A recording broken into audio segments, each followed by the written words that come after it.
Hi, this is Steve Davey with a sermon about Doubting Thomas from John chapter 20 on the 16th of April 2023. Now Thomas, also known as Didymus, one of the 12, was not with the disciples when Jesus came. So the other disciples told him, "We have seen the Lord." But he said to them, "Unless I see the nail marks in his hands and put my fingers where the nails were and put my hand into his side, I will not believe." A week later, his disciples were in the house again, and Thomas was with them, though the doors were locked. Jesus came and stood among them and said, "Peace be with you." Then he said to Thomas, "Put your finger here. See my hands. Reach out your hand and put it into my side. Stop doubting and believe." Thomas said to him, "My Lord and my God." Then Jesus told him, "Because you have seen me, you have believed. Blessed are those who have not seen and yet have believed." Jesus performed many other signs in the presence of his disciples, which are not recorded in this book, but these are written that you may believe that Jesus is the Messiah, the Son of God, and that by believing you may have life in his name. I tend to feel very sorry for Doubting Thomas' reputation. We've met him a couple of times in John's Gospel, and he is a very faithful, if questioning, follower of Jesus. And that gives a clue to the kind of doubts that Thomas has here. It's exactly a week after Jesus supposedly rose from the dead, and the other disciples have seen Jesus several times. For whatever reason, Thomas has not been there. Now he wants to believe, but needs convincing. This doesn't surprise me. Why should he go along with his friends' wish fulfillment and excitement? It's one thing to want Jesus to rise from the dead, to have their cause vindicated, their hopes met. It's another for it to be true. And this, I suspect, is what so many people around us think today. They don't mind that we believe, but find the whole idea a bit ridiculous, especially if they've not been raised to attend church. So what did Thomas want to know? "Unless I see the nail marks in his hands and put my finger where the nails were and put my hand into his side, I will not believe." Thomas had loyally followed Jesus when he was alive. He wanted to know that if this ghost or vision or whatever it was really the physical man he had known and seen crucified. The whole idea of the resurrection sounded crazy. Or as a friend once said to me, dead people are dead. They don't come back to life. And she was in cancer research. And by the way, I did say, actually, Jesus is a category of one. And that's the whole point. So seeing the nail marks was enough to convince Thomas this really was the human who had been killed and was now in the room with him. The resurrected Jesus is not a vision or a good idea. But Jesus isn't finished with Thomas yet. Stop doubting and believe. This is a command, an invitation, the next step.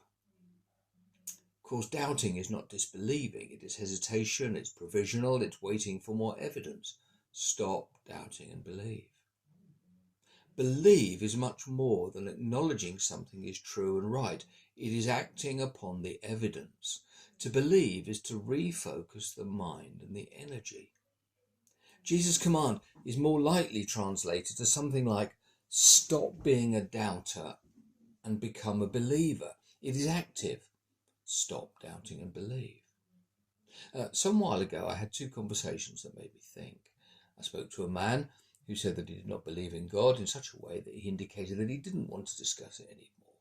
Fine. I then had a conversation with a woman who said that she did believe, that she'd been brought up to go to church and she would continue to do so. Yet, as I got to know her over the next weeks, it became evident to me that she didn't really live a Christian life at all. She had no intention of doing so despite much discussion, and she accepted that. As I reflected on these two meetings, I thought, well, she's actually very little different to the man I'd met previously. One said he didn't believe, and that was fine. The other said she did believe, but didn't live like it. She said that she believed, but there's little evidence. Is that really belief?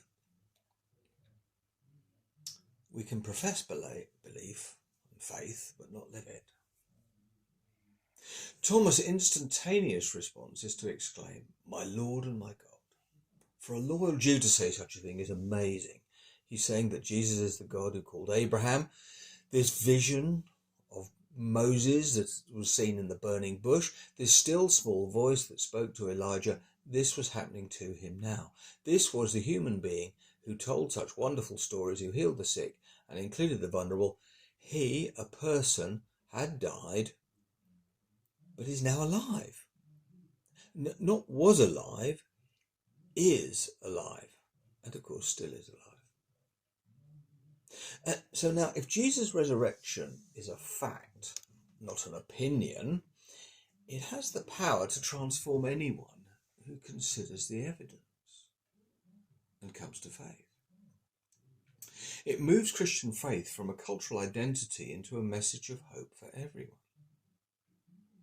Because you have seen me, you have believed, said Jesus. Blessed are those who have not seen and yet have believed.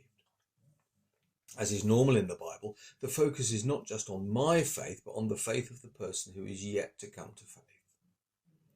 The whole thrust of the witness stories in this chapter is that they saw enough and believed, and others should believe upon their evidence. And so it has been throughout history. We know that Jesus ascended to his Father 40 days later, and since then no one has actually seen him. Clearly this is not a mistake. It's God's design to become a human being for a few years, and those who met him are to tell others about their encounter, who will tell others, and so on. This, says John, is the purpose of his whole gospel.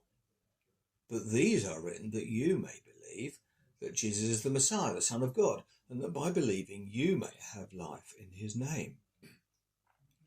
The result of all of this is that we may come to have God's life in us. John calls it eternal life or fullness of life, as well as just life. This is not just life when we die. It is that life now. It is God's life now. I was touched in Holy Week reading Matthew's account of the crucifixion. It seemed that at every turn, various people are called to decide, to make up their mind what they are to make of Jesus.